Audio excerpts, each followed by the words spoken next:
developments in Indian politics. Ups and downs of various political parties in the 1990s appeared to many, like this cartoon drawn in 1990, as a roller coaster ride. Riding the roller coaster are Rajiv Gandhi, B. P. Singh, L. K. Advani, Chandrasekhar, Jyoti Basu, N. T. Rama Rao, Devilal, P. K. Mahanta and K. Karunanidhi. In this last chapter we take a synoptic view of the last 2 decades of politics in India. These developments are complex, for various kinds of factors came together to produce unanticipated outcomes in this period. The new era in politics was impossible to foresee, it is still very difficult to understand. These developments are also controversial, for these involve deep conflicts and we are still too close to the events. Yet we can ask some questions central to the political change in this period. What are the implications of the rise of coalition politics for our democracy?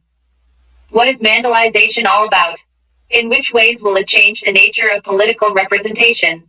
What is the legacy of the Ram Janambhoomi movement and the Ayodhya demolition for the nature of political mobilization? What does the rise of a new policy consensus do to the nature of political choices? The chapter does not answer these questions.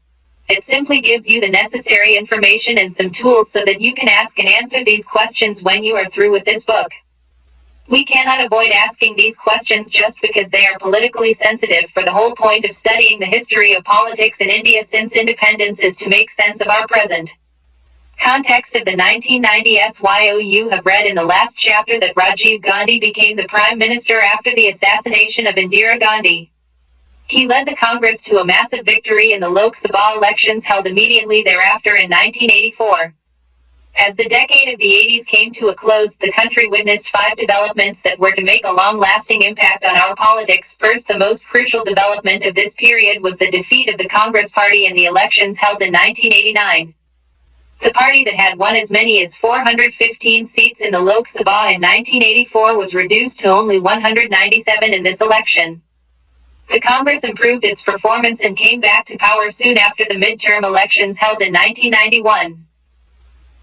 But the elections of 1989 marked the end of what political scientists have called the Congress system. To be sure, the Congress remained an important party and ruled the country more than any other party even in this period since 1989. But it lost the kind of centrality it earlier enjoyed in the party system. Congress leader Sitaram Kesari withdrew the crutches of support from Dev Gowda's United Front government. Second development was the rise of the Banal Issue in national politics.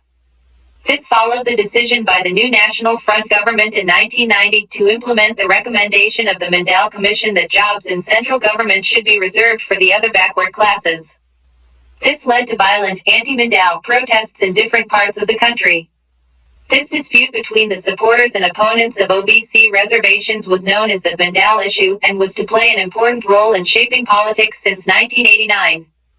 I wish to find out if the Congress can still bounce back to its old glory. A reaction to Mandelization. I wish to be sure if this phenomenon would have a long-term effect. Third, the economic policy followed by the various governments took a radically different turn. This is known as the initiation of the Structural Adjustment Program or the New Economic Reforms. Started by Rajiv Gandhi, these changes first became very visible in 1991 and radically changed the direction that the Indian economy had pursued since independence. These policies have been widely criticized by various movements and organizations. But the various governments that came to power in this period have continued to follow these. Manmohan Singh, the then finance minister, with Prime Minister Narasimha Rao, in the initial phase of the new economic policy. I am not clear if this will make a difference to politics, especially if everyone has the same policy. Fourth, a number of events culminated in the demolition of the disputed structure at Ayodhya, known as Babri Masjid, in December 1992. This event symbolized and triggered various changes in the politics of the country and intensified debates about the nature of Indian nationalism and secularism.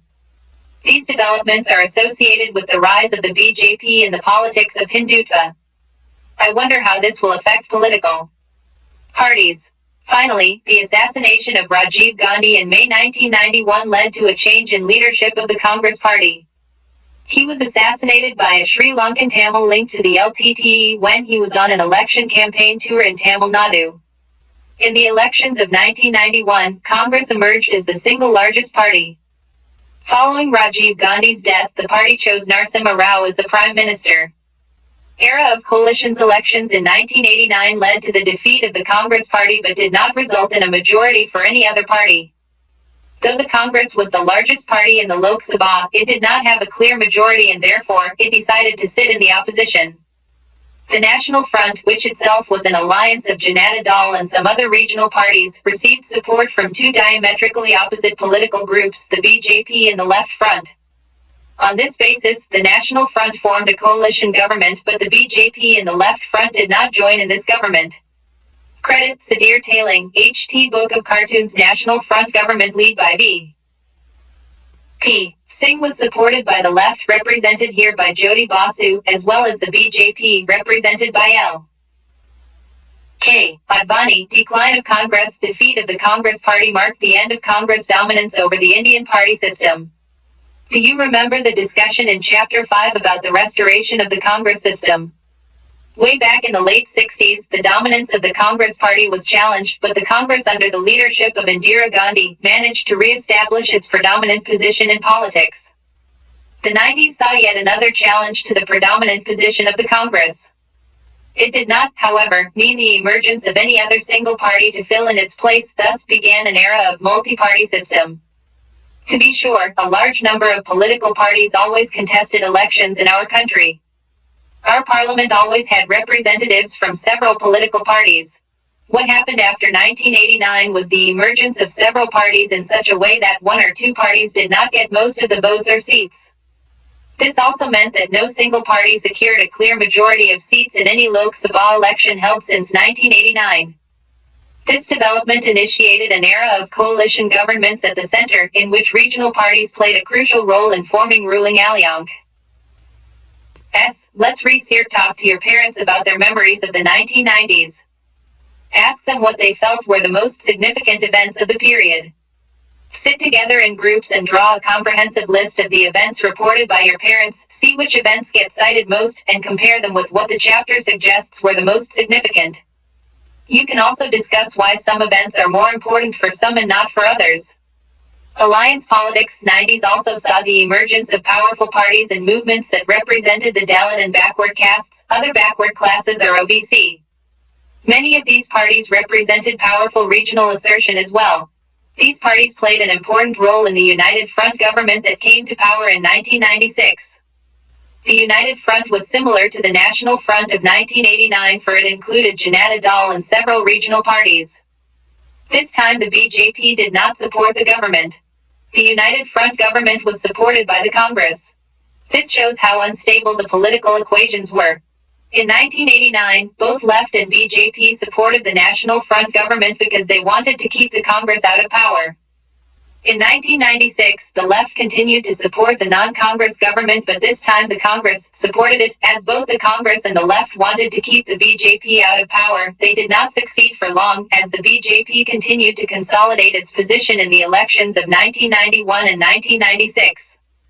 It emerged as the largest party in the 1996 election and was invited to form the government.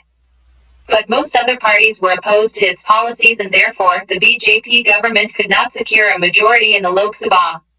It finally came to power by leading a coalition government from May 1998 to June 1999 and was re-elected in October 1999. Atal Bihari Vajpayee was the prime minister during both these NDA governments, and his government formed in 1999 completed its full term.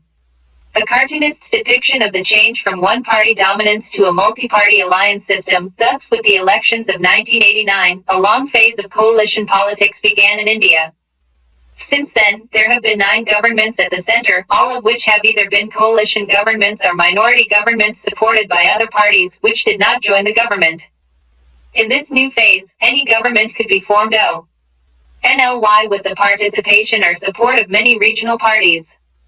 This applied to the National Front in 1989, the United Front in 1996 and 1997, the NDA in 1997, BJP-led coalition in 1998, NDA in 1999 and the UPA in 2004. Let us connect this development with what we have learned so far. The era of coalition governments may be seen as a long-term trend resulting from relatively silent changes that were taking place over the last few decades. We saw in Chapter 2 that in earlier times, it was the Congress Party itself that was a coalition of different interests and different social strata and groups. This gave rise to the term Congress system. We also saw in Chapter 5 that, especially since the late 1960s, various sections had been leaving the Congress fold and forming separate political parties of their own. We also noted the rise of many regional parties in the period after 1977. While these developments weakened the Congress Party, they did not enable any single party to replace the Congress. Political rise of other backward classes. On long-term development of this period was the rise of other backward classes as a political force. You have already come across this term, OBC. This refers to the administrative category, other backward classes. These are communities other than SC and ST who suffer from educational and social backwardness. These are also referred to as backward castes. We have already noted in Chapter 6 that the support for the Congress among many sections of the backward castes had declined. This created a space for non-Congress parties that drew more support from these communities. You would recall that the rise of these parties first found political expression at the national level in the form of the Janata Party government in 1977. Many of the constituents of the Janata Party, like the Bharatiya Kranti Dal and the Samyukta Socialist Party, had a powerful rural base among some sections of the OBC. Mendell, implemented in the 1980s, the Janata Dal brought together a similar combination of political groups with strong support among the OBCs. The decision of the National Front government to implement the recommendations of the Mendel Commission further helped in shaping the politics of other backward classes. The intense national debate for and against reservation in jobs made PEOP from the OBC communities more aware of this identity. Thus, it helped those who wanted to mobilize these groups in politics. This period saw the emergence of many parties that sought better opportunities for OBCs in education and employment and also raised the question of the share of power enjoyed by the OBCs. These parties claimed that since OBCs constituted a large segment of Indian society, it was only democratic that the OBCs should get adequate representation in administration and have their due share of political power. Implementation of Mendel Commission report sparked off agitations and political upheavals. The Mendel Commission reservations for the OBC were in existence in southern states since the 1960s, if not earlier. But this policy was not operative in North Indian states. It was during the tenure of Janata Party government in 1977-79 that the demand for reservations for backward castes in North India and at the national level was strongly raised. Karpuri Thakur, the then Chief Minister of Bihar, was a pioneer in this direction. His government had introduced a new policy of reservations for OBCs in Bihar. Following this, the central government appointed a commission in 1978 to look into and recommend ways to improve the conditions of the backward classes.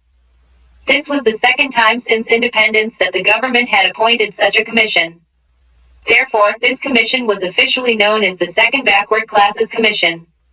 Popularly, the commission is known as the Mendel Commission, after the name of its chairperson, Bindeshwari Prasad Mendel. BP.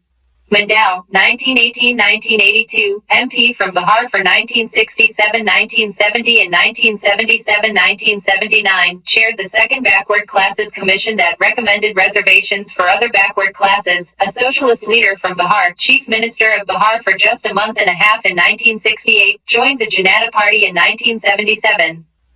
The Mendel Commission was set up to investigate the extent of educational and social backwardness among various sections of Indian society and recommend ways of identifying these backward classes. It was also expected to give its recommendations on the ways in which this backwardness could be ended. The Commission gave its recommendations in 1980. By then the Janata government had fallen. The Commission advised that backward classes should be understood to mean backward castes, since many castes, other than the scheduled castes, were also treated as low in the caste hierarchy. The Commission did a survey and found that these backward castes had a very low presence in both educational institutions and in employment in public services. It therefore recommended reserving 27% of seats in educational institutions and government jobs for these groups. The Mendel Commission also made many other recommendations, like land reform, to improve the conditions of the OBCs. In August 1990, the National Front government decided to implement one of the recommendations of Mendel Commission pertaining to reservations for OBCs in jobs in the central government and its undertakings. This decision sparked agitations and violent protests in many cities of North India. The decision was also challenged in the Supreme Court and came to be known as the Indira Sani case, after the name of one of the petitioners. In November 1992, the Supreme Court gave a ruling upholding the decision of the government. There were some differences among political parties about the manner of implementation of this decision. But now the policy of reservation for OBCs has support of all the major political parties of the country. Political fallouts. The 1980s also saw the rise of political organization of the Dalits. In 1978, the Backward and Minority Communities Employees Federation (BAMCEF) was formed. This organization was not an ordinary trade union of government employees. It took a strong position in favor of political power to the Bahujan, the SC, Street, OBC and minorities.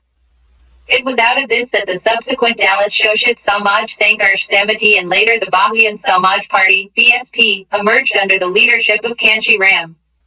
The BSP began as a small party supported largely by Dalit voters in Punjab, Haryana and Uttar Pradesh. But in 1989 and the 1991 elections, it achieved a breakthrough in Uttar Pradesh. This was the first time in independent India that a political party supported mainly by Dalit voters had achieved this kind of political success.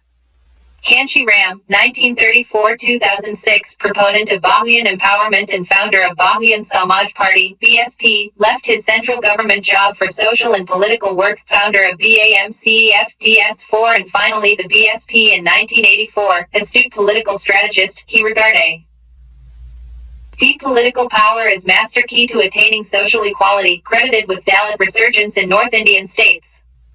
In fact, the BSP, under Kanchi Ram's leadership, was envisaged as an organization based on pragmatic politics. It derived confidence from the fact that the Bahujans, SC, Street, OBC and religious minorities constituted the majority of the population and were a formidable political force on the strength of their numbers. Since then the BSP has emerged as a major political player in the state and has been in government on more than one occasion. Its strongest support still comes from Dalit voters, but it has expanded its support now to various other social groups. In many parts of India, Dalit politics and OBC politics have developed independently and often in competition with each other. Communalism, secularism, democracy. Other long-term development during this period was the rise of politics based on religious identity, leading to a debate about secularism and democracy. We noted in Chapter 6 that in the aftermath of the emergency, the Bharatiya Jana Sangh had merged into the Janata Party. After the fall of the Janata Party and its breakup, the supporters of erstwhile Jana Sangh formed the Bharatiya Janata Party (BJP) in 1980. Initially, the BJP adopted a broader political platform than that of the Jana Sangh. It embraced Gandhian socialism as its ideology. But it did not get much success in the elections held in 1980 and 1984. After 1986, the party began to emphasize the Hindu nationalist element in its ideology. The BJP pursued the politics of Hindutva and adopted the strategy of mobilizing the Hindus. Hindutva literally means Hinduness and was defined by its originator, B. D. Savarkar, as the basis of Indian, in his language also Hindu, nationhood. It basically meant that to be members of the Indian nation, everyone must not only accept India as their fatherland Pitrubu, but also as their holy land Punjabu. Believers of Hindutva argue that a strong nation can be built only on the basis of a strong and united national culture. They also believe that in the case of India the Hindu culture alone can provide this base. Two developments around 1986 became central to the politics of BJP as a Hindutva party. The first was the Shah Bano case in 1985. In this case a 62-year-old divorced Muslim woman had filed a case for maintenance from her former husband. The Supreme Court ruled in her favor. The Orthodox Muslims saw the Supreme Court's order as an interference in Muslim personal law.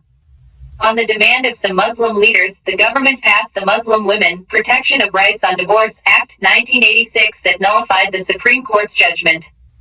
This action of the government was opposed by many women's organizations, many Muslim groups and most of the intellectuals. The BJP criticized this action of the Congress government as an unnecessary concession and appeasement of the minority community. Ayodhya dispute. As second development was the order by the Faizabad District Court in February 1986.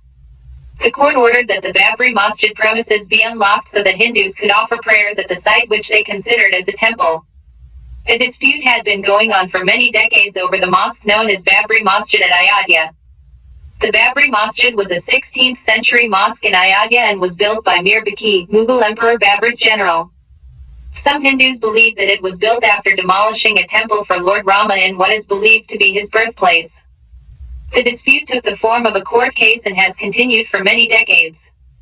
In the late 1940s, the mosque was locked up as the matter was with the court. As soon as the locks of the Babri Masjid were opened, mobilization began on both sides. Many Hindu and Muslim organizations tried to mobilize their communities on this question. Suddenly, this local dispute became a major national question and led to communal tensions. The BJP made this issue its major electoral and political plank. Along with many other organizations like the RSS and the Vishva Hindu Parishad (VHP), it convened a series of symbolic and mobilizational programs. This large-scale mobilization led to surcharged atmosphere and many instances of communal violence. The BJP, in order to generate public support, took out a massive march called the Rath Yatra from Somnath in Gujarat to Ayodhya and up. Demolition. And after, in December 1992, the organizations supporting the construction of the temple had organized a Karseva, meaning voluntary service by the devotees, for building the Ram temple. The situation had become tense all over the country and especially at Ayodhya. The Supreme Court had ordered the state government to take care that the disputed site will not be endangered.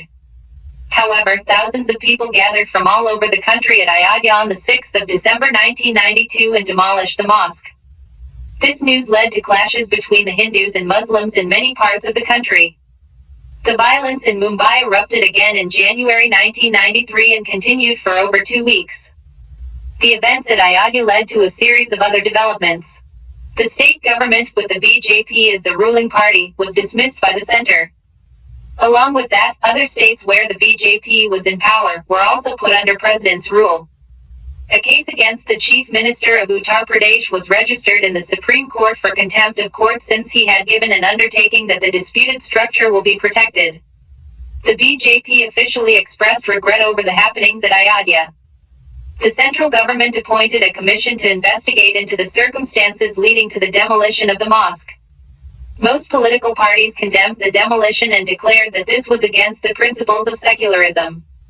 This led to a serious debate over secularism and posed the kind of questions our country faced immediately after partition. Was India going to be a country where the majority religious community dominated over the minorities?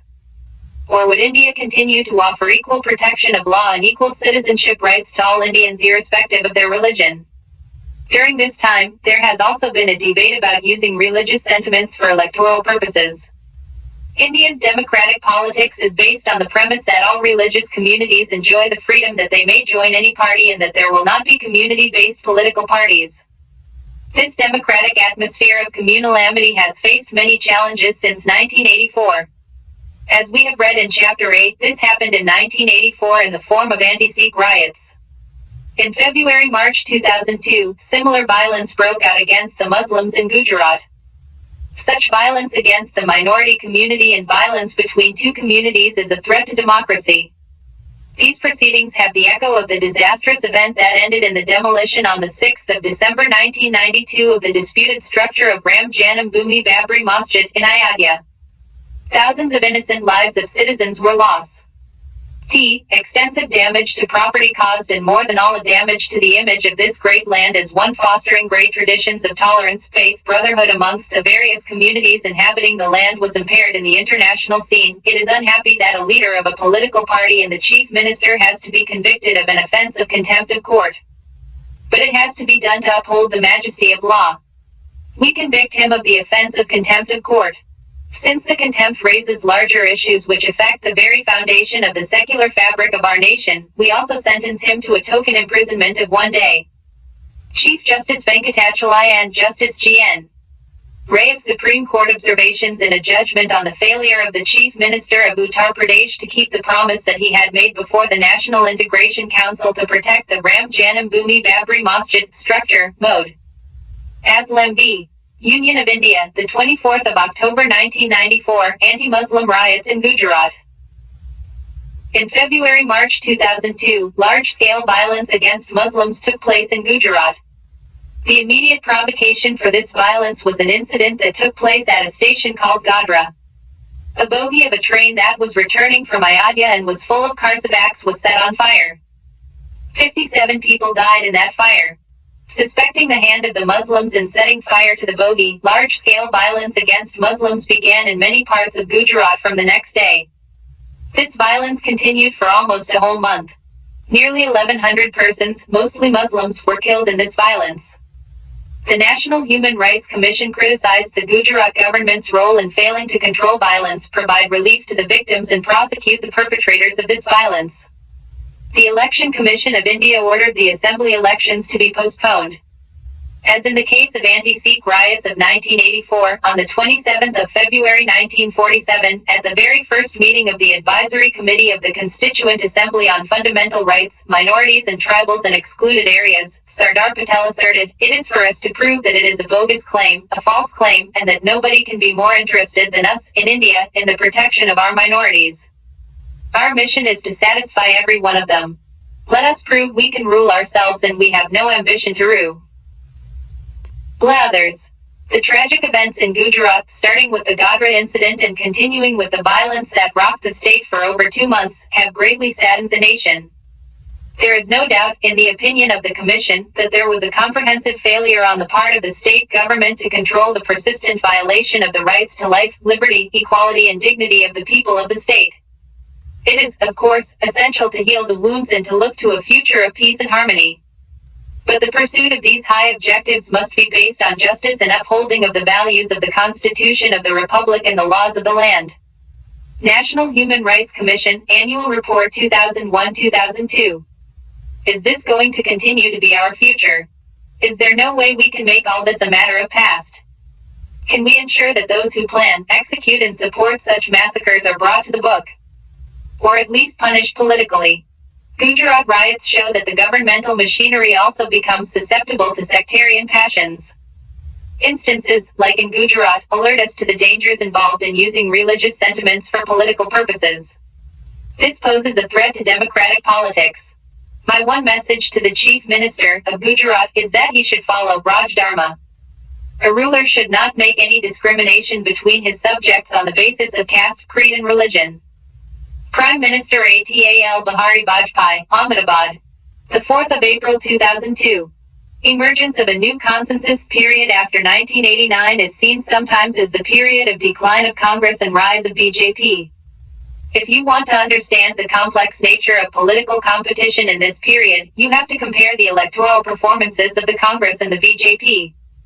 Now let us try to understand the meaning of the information given in the figure. You will notice that BJP and Congress were engaged in a tough competition in this period. What is the difference between their electoral fortunes if you compare these with the 1984 elections? You will notice that since the 1989 election, the votes polled by the two parties, Congress and the BJP, do not add up to more than 50%. The seats won by them too do not add up to more than half the seats in the Lok Sabha. So, where did the rest of the votes and seats go? Look at Bot. H. The charts showing Congress and Janata family of parties. Which among the parties that exist today are neither part of Congress family of parties nor part of Janata family of parties? The political competition during the 90s is divided between the coalition led by BJP and the coalition led by the Congress. Can you list the parties that are not part of any of these two coalitions? Lok Sabha elections 2004 and the elections of 2004, the Congress Party too entered into coalitions in a big way. The NDA was defeated and a new coalition government led by the Congress, known as the United Progressive Alliance, came to power. This government received support from the left front parties. The elections of 2004 also witnessed the partial revival of Congress Party. It could increase its seats for the first time since 1991. However, in the 2004 elections there was a negligible difference between the votes polled by the Congress and its allies and the BJP and its allies. Thus, the party system has now changed almost dramatically from what it was till the 70s. The political processes that are unfolding around us after the 1990s show the emergence of broadly four groups of parties: parties that are in coalition with the Congress, parties that are in alliance with the BJP, left front parties, and other parties who are not part of any of these three. The situation suggests that political competition will be multi-cornered. By implication, the situation also assumes a divergence of political ideologies. Growing consensus on many crucial issues, a broad agreement has emerged among most parties. In the midst of severe competition and many conflicts, a consensus appears to have emerged among most parties.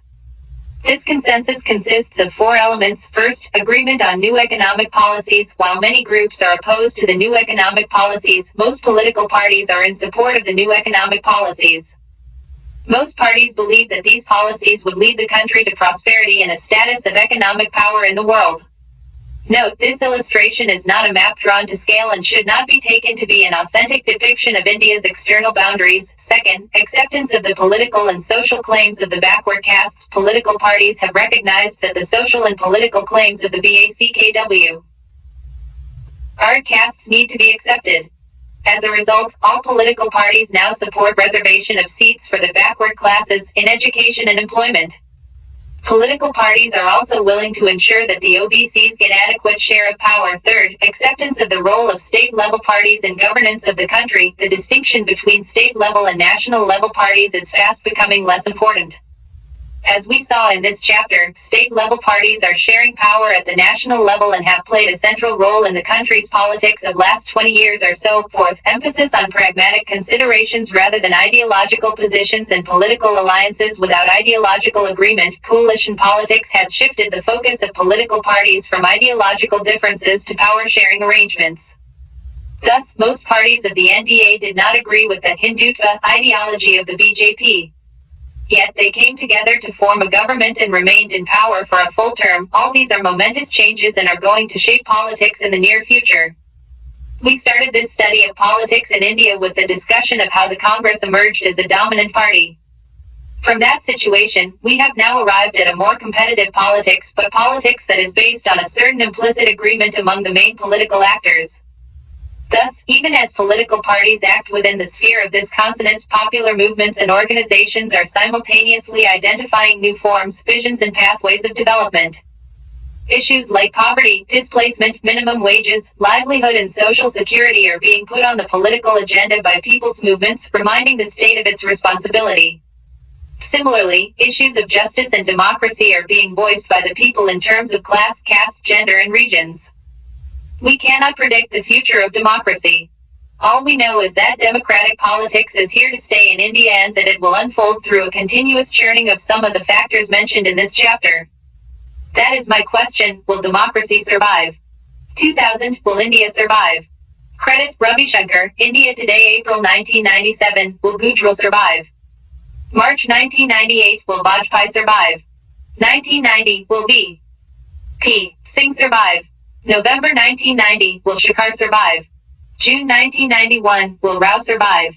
June 1996, will Gowda survive? Or maybe the real question is, will democracy offer meaningful political choices? EXERCISCS 1.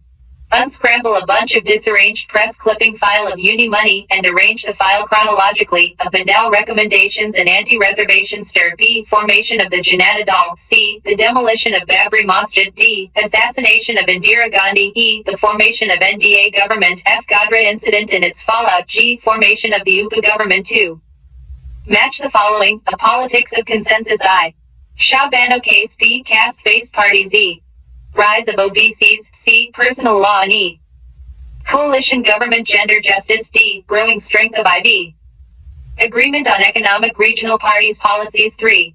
State the main issues in Indian politics in the period after 1989. What different configurations of political parties these differences lead to. 4. In the new era of coalition politics, political parties are not aligning or realigning on the basis of ideology. What arguments would you put forward to support or oppose this statement? 5. Trace the emergence of BJP as a significant force in post-emergency politics. 6. In spite of the decline of Congress dominance, the Congress Party continues to influence politics in the country. Do you agree? Give reasons. 7. Many people think that a two-party system is required for successful democracy. Drawing from India's experience of last 20 years, write an essay on what advantages the present party system in India has. 8. Read the passage and answer the questions below. Party politics in India has confronted numerous challenges. Not only has the Congress system destroyed itself, but the fragmentation of the Congress coalition has triggered a new emphasis on self-representation, which raises questions about the party system and its capacity to accommodate diverse interests. An important test facing the polity is to evolve a party system or political parties that can effectively articulate and aggregate a variety of interests. Zoya Hassan, write a short note on what the author calls challenges of the party system in the light of what you have read in this chapter. B. Given an example from this chapter of the lack of accommodation and aggregation mentioned in this passage. C. Why is it necessary for parties to accommodate an aggregate variety of interests? Table of contents. Title missing. Cover chapter 1. Title missing. Cover chapter 2.